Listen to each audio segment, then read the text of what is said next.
Hola, mi nombre es Dulce Jimena Díaz Maldonado, estudiante de la Escuela de Técnicos Laboratoristas dependiente de la UAM. Actualmente cursando el Diplomado de Biotecnología, Calidad y Nutrición de los Alimentos. Este trabajo es para el módulo de Genómica Nutricional, impartido por la doctora Carolina Bustos Rivera Baena. Para empezar, no podríamos hablar de la nutrigenómica y todo lo que conlleva sin antes contar un poco de la historia que nos trae hasta estos rumbos. Genómica funcional, la nueva era de la nutrición. El 1 de junio de 2007 se publicó en Nature News que se había presentado, almacenada en 2 DVDs, la primera secuencia completa diploide de una persona. Se había conseguido por un coste inferior a $1 millón. Además, dicha secuencia tenía el valor simbólico añadido de pertenecer a James D. Watson, quien recibió en 1962 el Premio Nobel de Fisiología y Medicina por su descubrimiento de la doble estructura helicoidal del ADN, descubrimiento que fue crucial para los avances posteriores al estudio de su función. Watson publicó este descubrimiento junto con Francis Crick, investigador del laboratorio Cavendish en Cambridge, Reino Unido, el 25 de abril de 1953 en la revista Nature. Sus hallazgos se basaron en los trabajos previos del bioquímico Erwin Chargaff, quien en 1950 demostró que en el ADN el número de bases adenina era igual al de timinas y el de citosinas al de guaninas.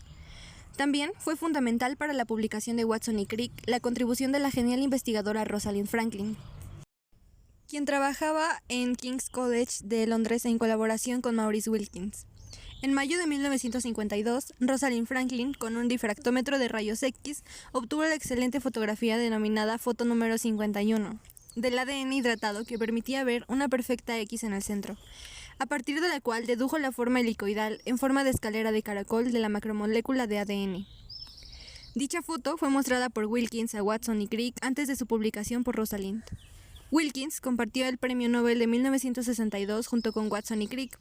Rosalind falleció de cáncer en 1958 a los 38 años de edad, posiblemente por la intensa exposición a los rayos X en su trabajo. Con los descubrimientos de estos investigadores comenzó una época dorada en la biología molecular. Se descifró el código genético y se descubrieron nuevas tecnologías que permitían avanzar en el conocimiento de las funciones del gen. Sin embargo, se seguía desconociendo la localización de los genes en los cromosomas humanos, la secuencia de la mayoría de ellos y la posible asociación de las alteraciones en la secuencia con los distintos estados de salud, enfermedad. Con esta idea en mente, Robert Sinclair, rector de la Universidad de California en Santa Cruz, Estados Unidos, organizó en 1985 el primer congreso para discutir los aspectos técnicos de la secuenciación del genoma, idea que fue madurando en los años posteriores, en los que surgieron distintas iniciativas. El 1 de octubre de 1990 se inicia oficialmente el Proyecto Genoma Humano como proyecto público de investigación internacional al que se suman otros países. Para empezar, la alimentación es, de todos los factores ambientales a los que estamos expuestos, el más importante a la hora de sufrir enfermedades. Así, las enfermedades cardiovasculares, la obesidad, el cáncer y la diabetes son responsables de 35 millones de muertes al año en todo el mundo. En Europa, estas enfermedades crónicas no infecciosas representan el 70% de todos los fallecimientos, y se estima que esta cantidad aumentará hasta el 80% para el año 2030. De hecho, una elevada proporción de las patologías, alrededor de un 80% de infartos y diabetes de tipo 2 y de un 40% de cánceres, podrían ser evitadas con una dieta adecuada y un aumento del consumo de alimentos beneficiosos para la salud, como las frutas y las verduras. Aunque las recomendaciones nutricionales son generales, es bien conocido que la respuesta a cambios en los hábitos nutricionales es muy variable entre personas.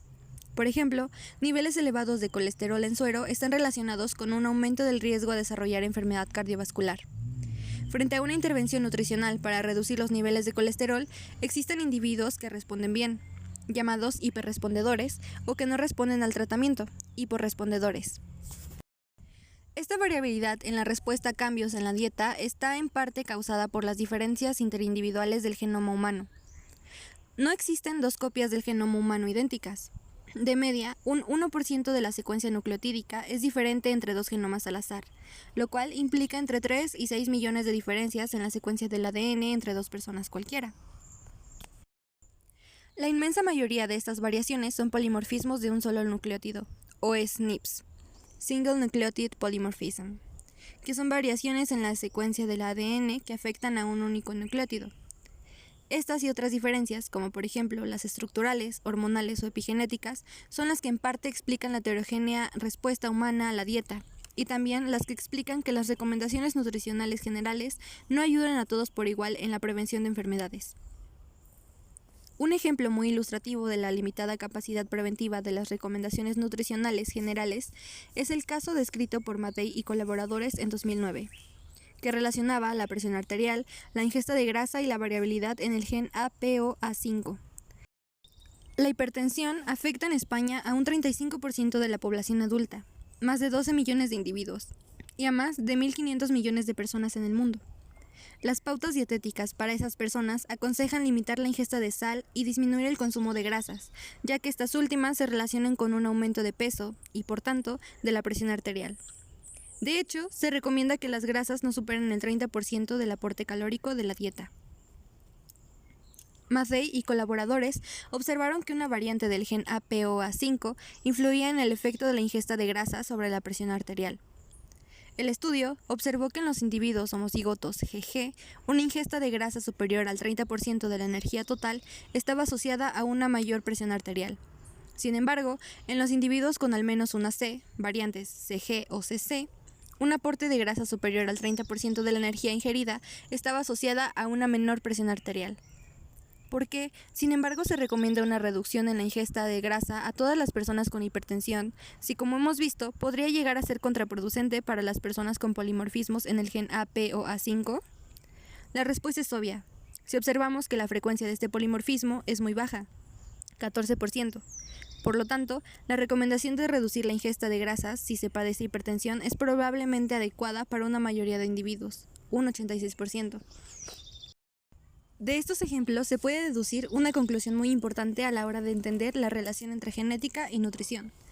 Las recomendaciones nutricionales generales dirigidas a la sociedad, desde el punto de vista de la salud pública, son aquellas que producen un beneficio óptimo a la mayoría de la población. Sin embargo, puede haber un subgrupo de personas que no respondan de la misma manera que la mayoría. La causa de este comportamiento anómalo es en muchos casos genética, ya que la variación genética es una de las principales fuentes de diferencias entre los individuos de una misma población que comparten un mismo ambiente. Nutrigenómica y nutrigenética. La nutrigenómica, o genómica nutricional en general, puede definirse como el estudio de las interacciones entre el genoma y los nutrientes, entendiendo genoma como un concepto amplio que abarca no solo el ADN, sino también el conjunto de ARN y proteínas que se producen a partir de la información contenida en el ADN y el conjunto de metabolitos que se incorporan en la dieta y o se producen a través de la actividad del metabolismo. Existen, por tanto, múltiples posibles combinaciones entre nutrientes, ADN, ARN, proteínas y metabolitos, cuya interacción en las células del cuerpo humano y su efecto en la salud es el primer objetivo de estudio de la nutrigenómica. Actualmente, la genómica nutricional puede subdividirse en dos partes. 1. La nutrigenómica. La nutrigenómica propiamente dicha estudia cómo los nutrientes de la dieta influyen en la homeostasis celular, alterando la expresión génica y la producción de proteínas y o metabolitos. En palabras más sencillas, esta estudia cómo los nutrientes provenientes de nuestra manera de alimentarnos afectan el equilibrio y mantenimiento del buen estado de nuestro sistema. Y esto altera la expresión de nuestros genes, producción de proteínas y metabolitos. 2. La nutrigenética. Esta analiza cómo las distintas variantes del genoma humano influyen en la respuesta del organismo a los nutrientes y cómo aumentan o disminuyen el riesgo a padecer enfermedades relacionadas con la nutrición. La nutrigenómica se encuentra con diversos problemas a la hora de su desarrollo y posterior aplicación práctica, y algunos de ellos son de difícil resolución con la tecnología actual. El más evidente es que nuestra dieta está compuesta de una mezcla heterogénea de moléculas químicas, algunas de ellas en concentraciones relativamente bajas, cuyo efecto en la salud debe ser considerado únicamente en el contexto de una exposición crónica a ellas. Un ejemplo muy gráfico es el resveratrol, un potente antioxidante presente en el vino tinto que parece ejercer efectos positivos únicamente en las personas que toman de manera habitual entre 2 y 3 copas de vino al día. Un análisis publicado en junio de 2010 estimaba que, sumando todos los estudios realizados para la enfermedad de Crohn, una enfermedad crónica autoinmune en la cual el sistema inmunitario del individuo ataca su propio intestino, produciendo inflamación, existían 142 polimorfismos de un solo nucleótido asociados con la enfermedad. pero que solo podían explicar el 20% de la variación genética existente para dicha enfermedad, denominada heredabilidad. En otras palabras, en promedio, estas variantes están presentes en un 20% de los enfermos, mientras que en el 80% restante la aparición de la enfermedad viene determinada por otras variantes desconocidas. Este problema se llama heredabilidad perdida. Genética de las enfermedades complejas. De la mayor parte de las enfermedades complejas humanas incluye un número relativamente elevado de genes.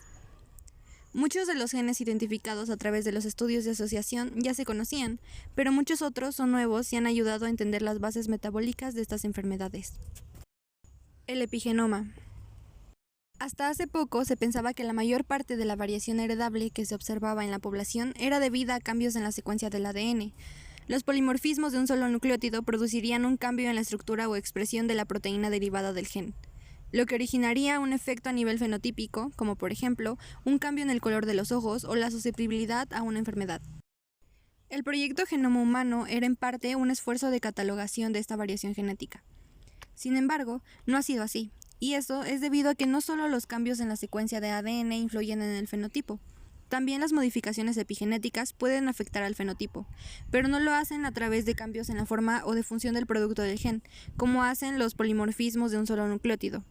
Los cambios epigenéticos se definen como aquellas alteraciones que afectan al ADN, pero que no implican cambios en la secuencia de bases nucleotídicas. Estas alteraciones consisten en marcas químicas que influyen en dónde y cuándo un determinado gen debe activarse, así como en la magnitud de la activación. Durante los últimos años se ha estudiado la relación entre factores ambientales, cambios epigenéticos y las enfermedades complejas más comunes, como el cáncer, las enfermedades cardiovasculares, la diabetes tipo 2 y la obesidad. Como las modificaciones epigenéticas pueden incluso ser heredadas, son de hecho factores hereditarios, aunque no genéticos, de predisposición a la enfermedad.